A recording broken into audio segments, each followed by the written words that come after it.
Happy holidays, listeners. We're still doing our season 2 listener survey. Get entered into a raffle to earn a tub of protein from Triple R Nutrition. When you fill out that listener survey, we're cutting it off to get entered into the raffle. Entries will not be accepted after January 6th for that raffle. So get that listener survey submitted to get entered into a giveaway for a free tub of protein from Triple R Nutrition, you guys. We really value that feedback, and it really helps us to improve the podcast and keep those high-quality episodes coming out. All right, appreciate it. Enjoy the episode. Season 3 of Ricardo's Rules of Resilience podcast is brought to you by Triple R Nutrition. Triple R Nutrition offers you top-of-the-line supplements while supporting a worthy cause. Triple R Nutrition is partnered with Wired and Vision in El Salvador, so part of their proceeds go towards helping support their mission in El Salvador. So you can make sure that you're maximizing your potential while supporting a worthy cause. Go check them out.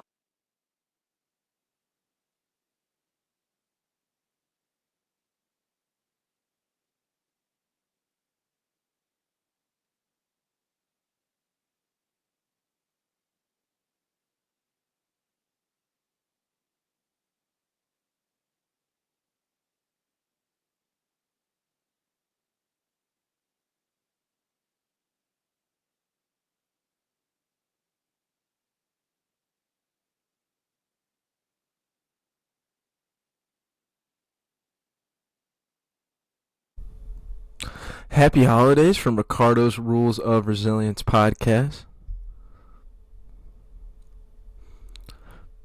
Happy holidays, listeners.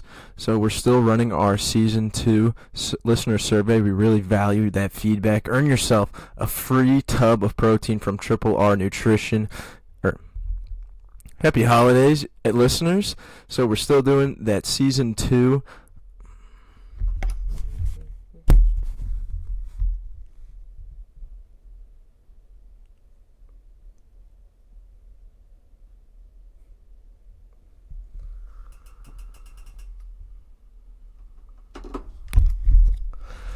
Happy holidays, listeners. So we're still doing that Season 2 listener survey. We really value your feedback, and we really want to keep improving our products. So get entered into a raffle for the tub of protein from Triple R Nutrition. Also, the deadline for those to get entered into that giveaway will be a week from now. So January 6th will be the cutoff. That'll be the last day that you can submit your listener survey to get entered into that giveaway for a tub of protein. All right, get that filled out. Listen, enjoy the episode. That's right. Ricardo's Rules of Resilience. Tune in, people. Every episode is impactful. You become more burly just by listening. Let's go.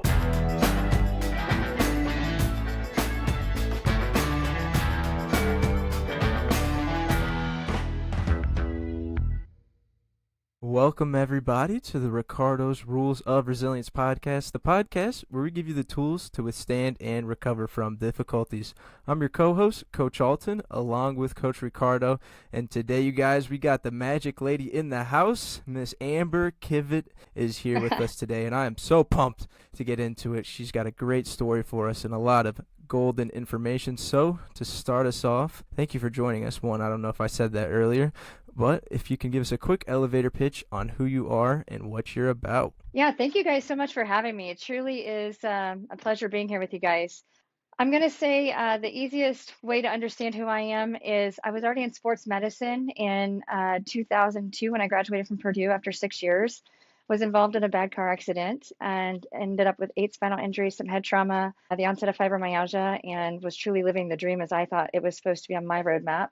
We go through moments of trauma and adversity, and somehow or another, God plants a seed on us. And at that time, God was planting a seed of instant pain relief and trying to figure out how to reinvent the wheel. And taking 23 pills a day with doctors using me as a guinea pig for chronic pain and no answers and just let's try this, let's try that. I can say that everything has changed drastically since the OxyContin narcotic epidemic hit back then, and I was at the tipping point of that. And I hallucinated one day and decided I was going to stop taking everything and fired everybody and kind of started over. And that's where I found the Eastern world and learned a lot of different healing modalities that healed me against all odds without spinal surgery, and navigated one day to the next and learned a lot about mental recovery in the process. But I'll just say that God exposed a purpose at that point that I really didn't know was in me. And so I have integrated both worlds, Western medicine with Eastern medicine, and I really fell deep in my faith about 5 years ago through Todd Durkin and the Todd Durkin Mastermind, and have just been pouring into serving others ever since in my life. I'm living my best life right now at 46, completely pain-free. It's so great to hear, and I love hearing how you use such a crazy event in your life and having the resilience to now you're gifting people the gift that you wish you had back then in that moment. You're being the person that you needed back then. It's so awesome to see. And one of the things you brought up that really fascinates me about this interview and getting to ask you these questions is the Western versus Eastern medicine, and how in our society it's unfortunate that you have pain and you get a pill. It's super transactional, and because we want to take a pill and just the pain goes away, and that's not really the reality of this stuff. And I know a part of your practice is not to give away pills, and you have so if you could just talk more about the concept and philosophy and how you work with people to get them free from pain. You bet. So I specialize in non-medicinal pain relief, and it's instant. I have a 90% success rate in 1 to 3 appointments for all clients, with the 10% difference being that spinal surgery candidates or spinal stenosis, or we've got an orthopedic injury that is definitely showing that it is torn and is going to require surgery. I cannot relieve pain instantly in those scenarios, but pain comes in 4 different types. We've got emotional, spiritual, mental, and physical. Most all physical pain is a manifestation of something that's going on emotionally, spiritually, or mentally in the connective tissue, in the thoughts, and is increasing tension along the different fascial lines, which changes dynamic loading and reaction timing. So Western world is what we in the United States have known. So pills, protocols, surgeries, procedures, insurance-based. Not one single one of my clients is a protocol. Every single one of my clients gets their own little magic mix, their own little formula, and I accept them right where they're at. And the Western medicine idea is we have a tree that is rooted in this foundation, and it is growing rotten fruit. And the rotten fruit, we still have to sell it because we are going to lose money if we don't sell the rotten fruit. So we're going to spray the rotten fruit, lots of different beautiful colors, and we are going to send it onto market and sell it off as if people are going to eat like the beautiful looking fruit, and they don't know that they're eating tainted fruit that's going to destroy their system or is going to create other reactions in their system, thinking that they're getting this purified fruit. In the Eastern West, or in the Eastern medicine world, it is about, well, let me go back. Western medicine, let's fix the problem. Let's figure out what is the complaint? What are they complaining about? Let's run the MRI, let's run the CT scan, let's put all the yes and no checks boxes into the computer. It's going to spit out a protocol. You fall into this diagnostic code. This pill is prescribed for that diagnostic pill if insurance will cover it. And this is what you get. 15 minutes in and down, done. That's that. You're a number in the grand scheme of things. In the Eastern world, it is more about prevention and optimal human performance, optimal state of living, quality of life. So our tree has got rotten fruit on it. That means we have got something going on with the roots. We got something going on with the foundation. We've got the rivers that are flowing to the roots are not nourishing that tree the way they need to. So the water, the hydration can be tainted. So let's figure out what is causing the root problem of the rotten fruit on the tree. Let's not focus on making the tree beautiful. Let's focus on restructuring the foundation and drawing more attention to the nourishing side of the tree. And then the fruit will come back in abundance year after year after year to the point that it's just self-maintained. That is the Eastern world. And I integrate both because there are certain things that work great in the Western world practice, and there are a majority of things that work best in the Eastern world. So I work with both. I use my sports medicine background in the Western and everything that I learned and specialized in. I've got over 20 different specialty certifications since I learn all the time, and I've got to maintain over 80 hours of continuing education every couple of years to recertify and relicense. So I really pour into more of the Eastern medicine modalities because it truly gets down to the nitty-gritty of the root cause of why we are not functioning at a Corvette Ferrari level and why we're running like a Buick. So I'm known for converting those domestic vehicles into the high performance vehicles, and there are very few mechanics that can do that. You know, the beauty of it is that we are seeing more and more of our Western doctors starting to break away from the model. Just today, my father saw a specialist, and my mother reported back to me that the specialist said that they want my dad to go off of the wheat and gluten because he's convinced that the way wheat is grown now is toxic to our brains. And I'm like, Mom, are you sure this is a doctor you were talking to? I mean, no kidding. You know, but it's so great. It's so great that more and more medical people are starting to break away from the model and start to look at, instead of just sick care, as you said, problem elimination, symptom elimination, and okay, what's the whole ecosystem here? And yeah, 100%. You know, and I believe that I'm correct to say how you got introduced to this was obviously a very painful way. I mean, first of all, let me just tell all our listeners that if there was a Resilience Hall of Fame, Amber Kivett would be in it. I mean, super resilient. You survived childhood abuse. You survived assault in high school. You've survived a divorce from someone that you dearly loved, and on top of the incident that you just told us about a few minutes ago, I mean, you have proved resilient and recovered from amazingly difficult things. Yes. So unofficial, because there isn't one, but unofficial Resilience Hall of Fame member right here. Maybe we should start one, Alton. Maybe that should be our next. I like that idea. I will be the poster child of the T-shirt. That's right. Make that That's a gold right. jacket or something. But I believe I'm correct to say that from the various experiences in your life, that the accident where you were effectively 4 collisions put into one, and so incredibly damaged. I mean, you couldn't even comb your hair. I mean, you're in pain all day, every day. And it wasn't until someone began to work with you on releasing the tension held in the muscle fascia and addressing that system that is almost entirely overlooked by most, medical providers. You were finally able to get some relief, and that began your path to getting off the 20-some pills a day and being able to be, as you are now, pain-free and I think pill-free. Yes. 100%. I take 1 pill a day, and that's because as a result of the head injury, my cortisol levels, my adrenaline levels don't jumpstart the sympathetic nervous system in the morning like it should on most people. So I have to take a prescription stimulant, just one in the morning, and that's what jumpstarts the engine. And then once I take that and get going, then I'm good to go for a good 15 hours. And I can actually fall asleep at night and restore and recover like I'm supposed to. But yeah, it's been a blessing. And you still address fascia through cupping and every day, various practices. every day. Yes. Yeah. Just tell our listeners a little bit about how that is part of your own resilience and what you do for your clients. Sure. So I come across the Eastern medicine world with a head injury. That's kind of what started it. I was in chronic severe pain because I was in a very stressful environment when I was in this accident. I was the medical coordinator for the World Swimming Championships, in which they were choosing the team that was going to go to the Summer Olympics in Beijing. And I was given a very short time frame to plan that event and to provide the medical resources for the athletes there. So it was about 65 hours a week at the swimming pool that week. And the accident happened about 4 weeks later, covering a Saturday baseball game, and just had not had time off, had been only married for 9 months at the time. And when you are in a constant state of fight or flight, I already know that I was in that state of mind because I had quit sleeping normal.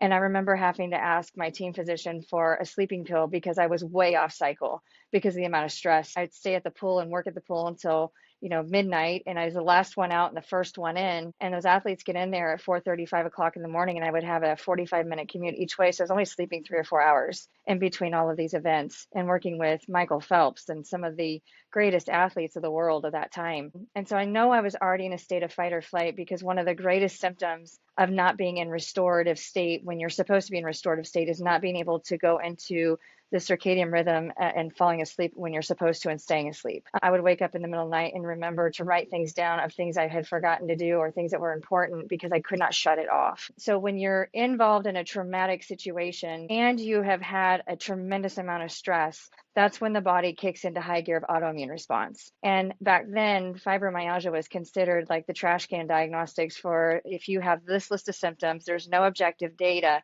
that says that you have this problem.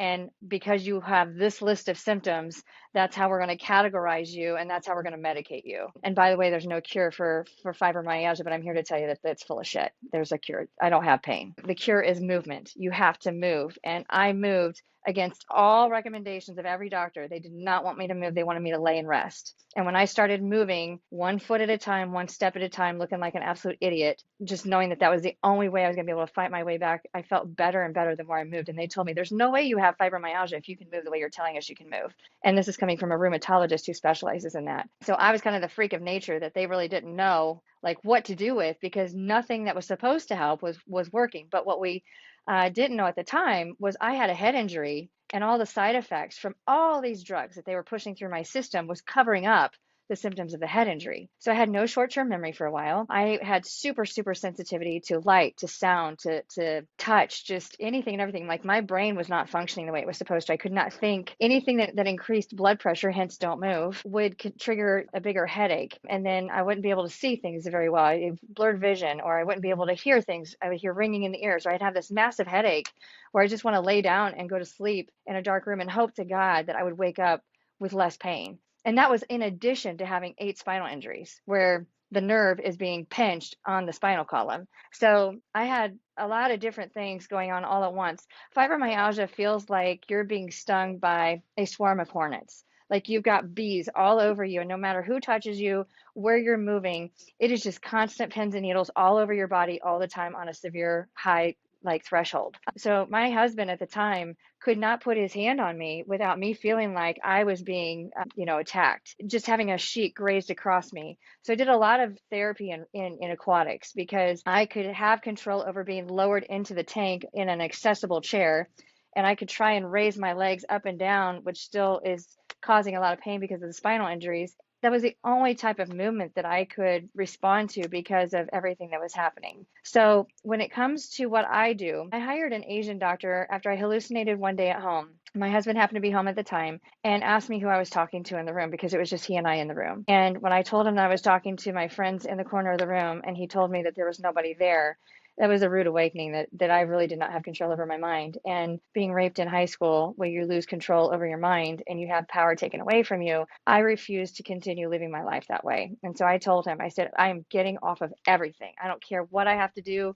I do not want to live this life. And so he said that you don't have to worry about going back to work anytime soon. Your full-time job is to just get healthy because we cannot have a child unless you get healthy because I cannot take care of 2 of you. So I started doing whatever research I could. And back then, the only other way, I was already taking all the emergency migraine medication. I was already taking tramadol. I was already taking 8 to 10 Percocet a day. I was already taking Imitrex. I was already taking other medications that you can take for preventative that make you really dopey. And so I basically did some research and found out that acupuncture can help reduce migraine headaches. So I went and found the only doctor in Indianapolis at the time who did acupuncture and happened to be an Asian physician. And I went in and I said, these are my symptoms. And he put me through 3 different types of testing: urinalysis, blood testing, saliva testing.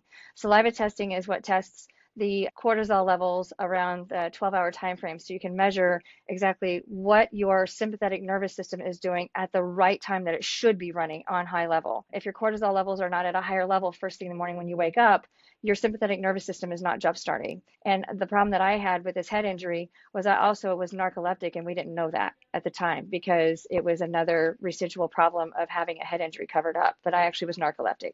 So I would fall asleep just very spontaneously. So I have no driving privileges for about 6 months. I can tell you that when he got my test results back, and that was about 2 weeks time frame between the time that he did the first round of acupuncture on me and got the test results back, I was just a few weeks away from dialysis because because of organ failure from the medication and the hormones and the blood flow and the toxicity. So he introduced me not only to acupuncture, but he introduced me into my first dose of wet cupping. And I had never heard of cupping. I just wanted the acupuncture.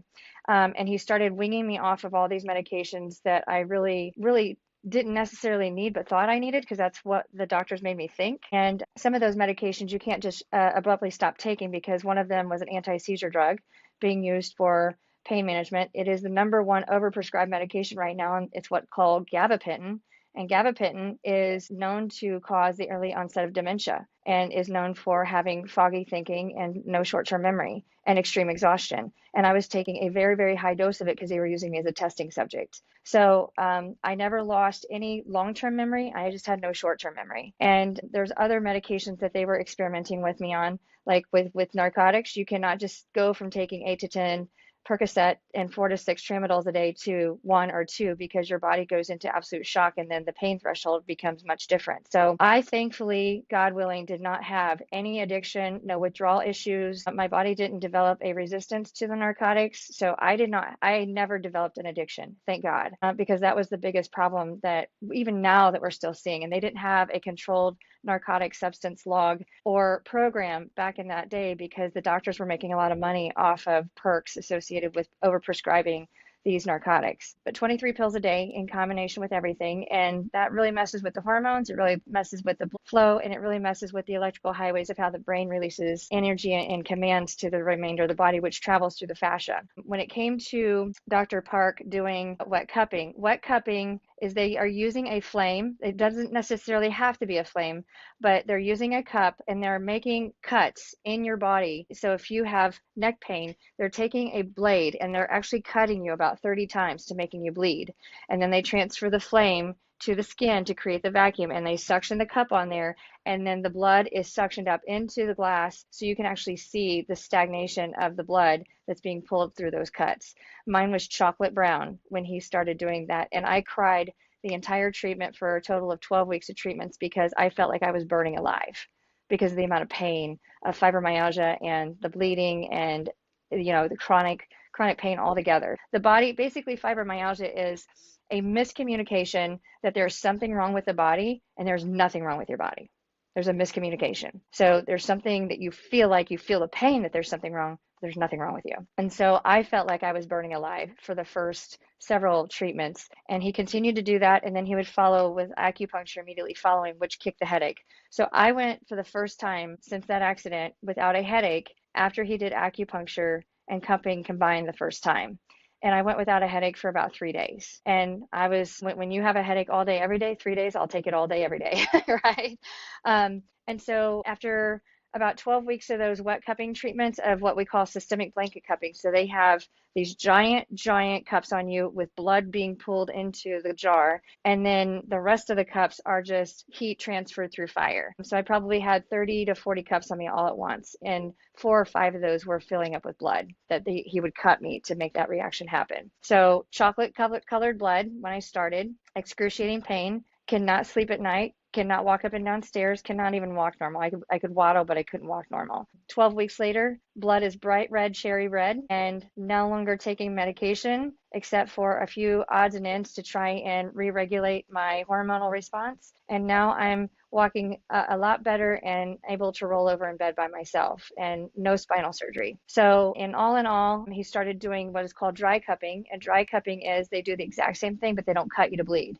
So wet cupping, blood involved. Dry cupping, no blood involved. Dry cupping can be in the form of the silicone medical grade cups. They can be in the form of glass cups. They can be in the form of plastic cups where they suction the air out of it. It can be in the form of a lot of different things. But dry cupping just means there's no blood involved, which is what most people are experiencing in a massage facility or through their athletic trainer, massage therapist, chiropractor, what have you.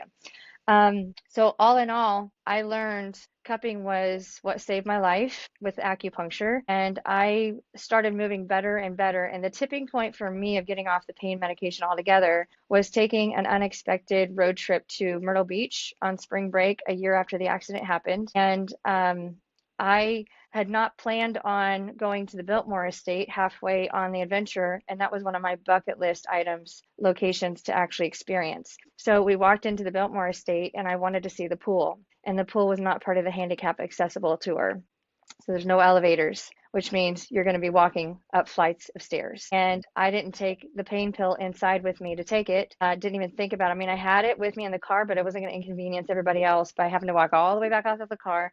And so I'm looking at these stairs and I'm thinking, okay, you can do a Stairmaster. I could do a Stairmaster. I could ride a bike. I could get into the water and I could move. I could not walk up and down a flight of stairs because of gravitational resistance. Yeah, I couldn't control it. And I couldn't overcome the resistance to take the steps without pain. So in that moment, I said, you are not going to let this get the best of you. You are going to figure this out. And I took one step at a time, one foot up, the next foot up, one foot up, the next foot up, as opposed to every other step.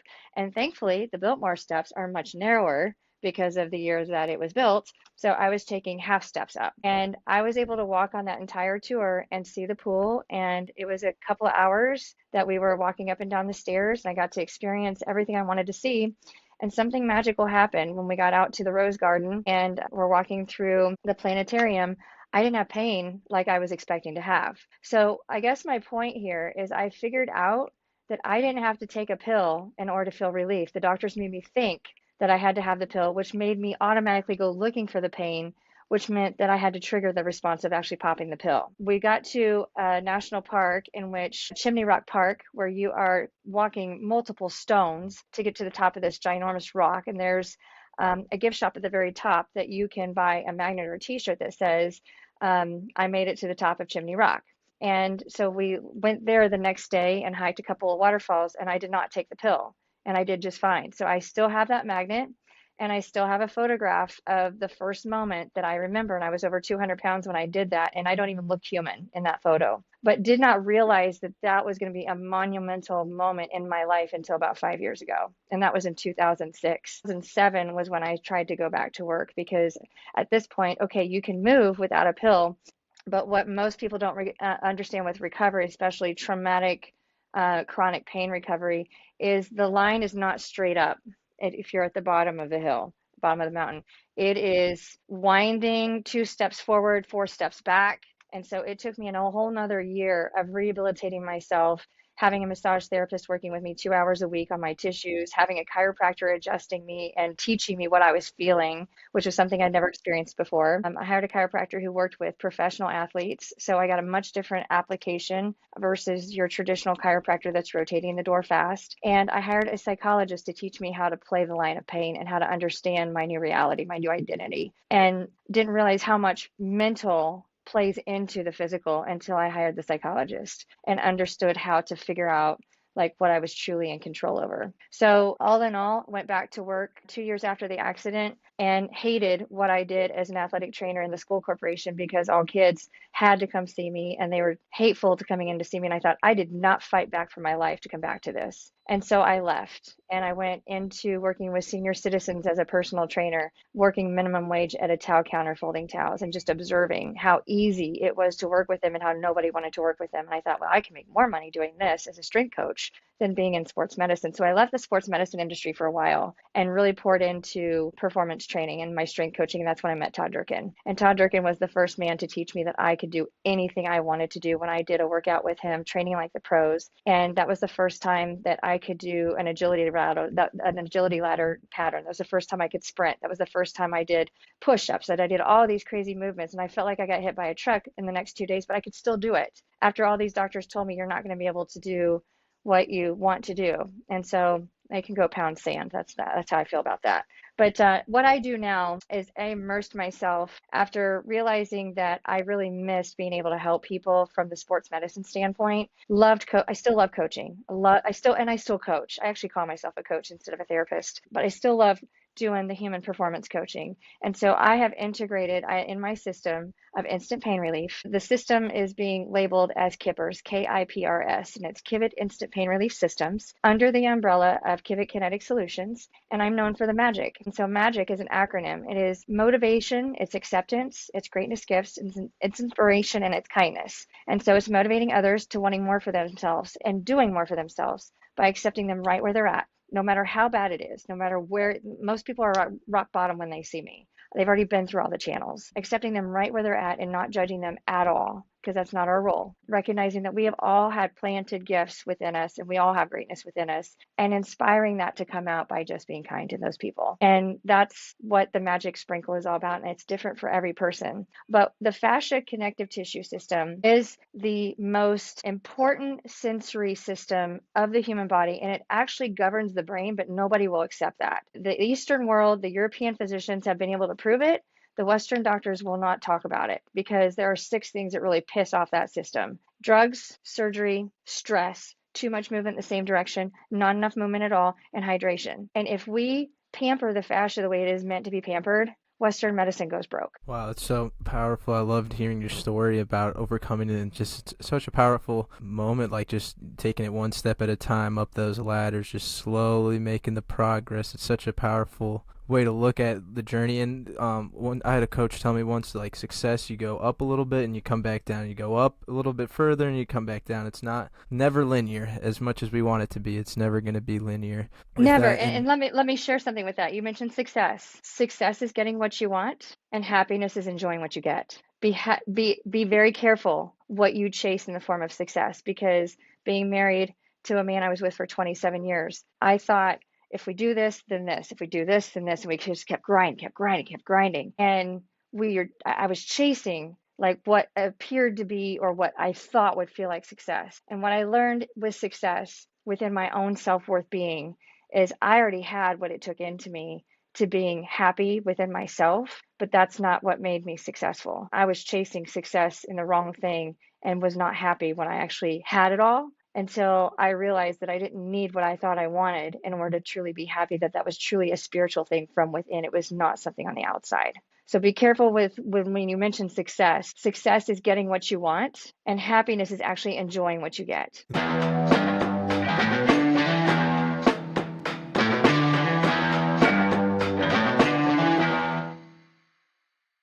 Season 3 of Ricardo's Rules of Resilience podcast is brought to you by Triple R Nutrition. Triple R Nutrition offers you top-of-the-line supplements while supporting a worthy cause. Triple R Nutrition is partnered with Wired Envision in El Salvador, so part of their proceeds go towards helping support their mission in El Salvador. So you can make sure that you're maximizing your potential while supporting a worthy cause. Go check them out.